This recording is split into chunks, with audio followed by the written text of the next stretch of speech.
Bonjour mes chers élèves. Notre leçon d'aujourd'hui est la pronominalisation. Quand on remplace un nom ou un groupe nominal par un pronom, on effectue une pronominalisation. Donc la pronominalisation est le fait de remplacer un nom ou un groupe nominal par un pronom. Il existe différents pronoms. 1. Les pronoms personnels sujets sont je, tu, il, elle, on, nous, vous, il avec S et elle avec S. Ces pronoms servent à remplacer un nom ou bien un groupe nominal sujet. Exemple, maman prépare un gâteau. Le sujet dans cette phrase est maman. On le remplace avec le pronom elle et on dit elle prépare un gâteau.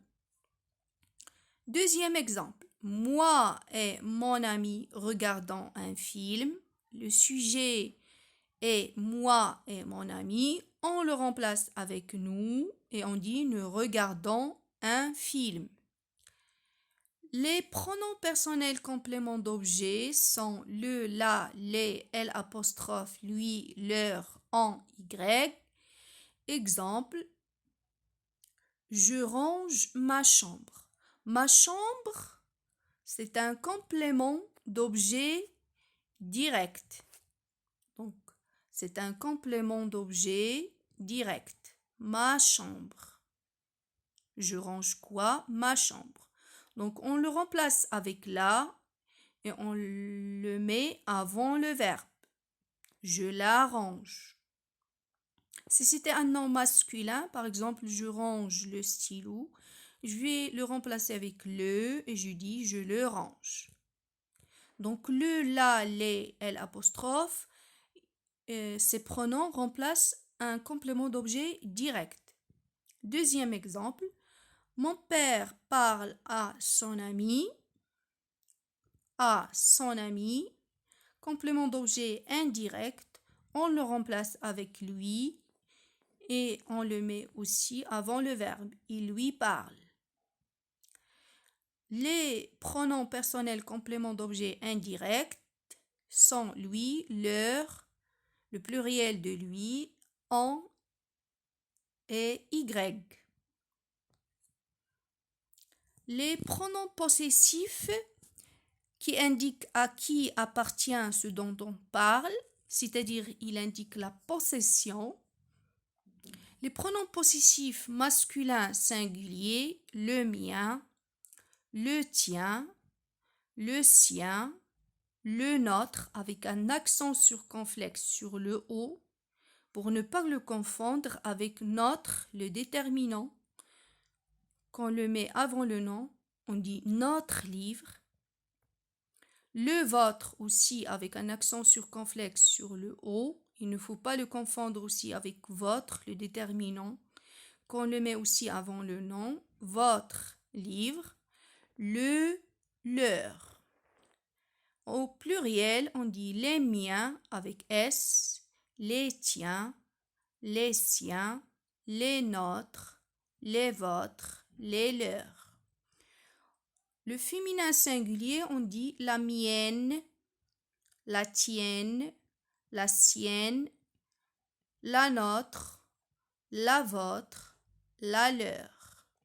Au pluriel, les miennes, les tiennes, les siennes, les nôtres, les vôtres, les leurs.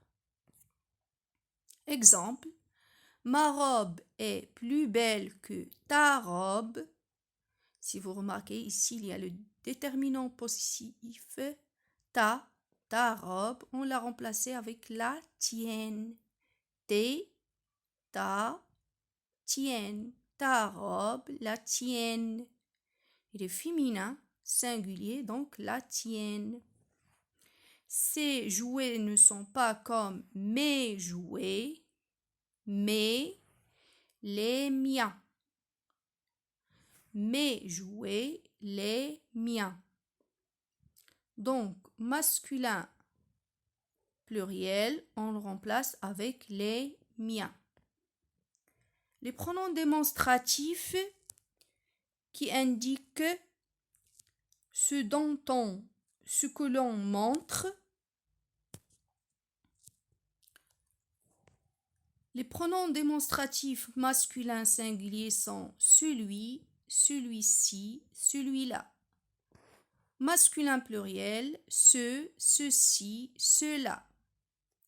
Au féminin singulier, on dit celle, celle-ci, celle-là.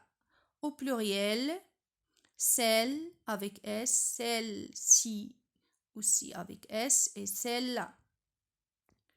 Exemple, cette voiture est nouvelle, cette voiture-là est ancienne. Donc, on montre l'autre voiture, on dit cette voiture-là. Donc, on remplace avec un pronom démonstratif celle-là. Celle, parce que voiture est féminin, singulier, donc on dit celle-là. Cette voiture est nouvelle et celle-là est ancienne.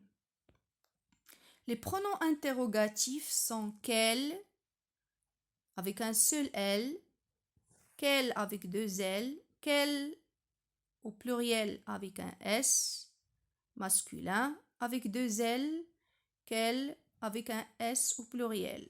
Exemple, quel est le titre de ce livre?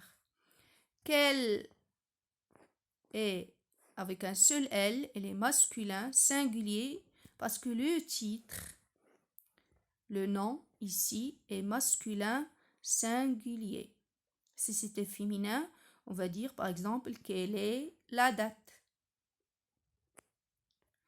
Les pronoms relatifs qui, que, ou, dans. Exemple, j'ai aimé la robe que tu as achetée. Et enfin, les pronoms indéfinis qui désignent quelque chose de façon vague. Exemple, aucun, chacun, personne, quelque chose. Chacun aura un ballon. Merci pour votre attention et à bientôt.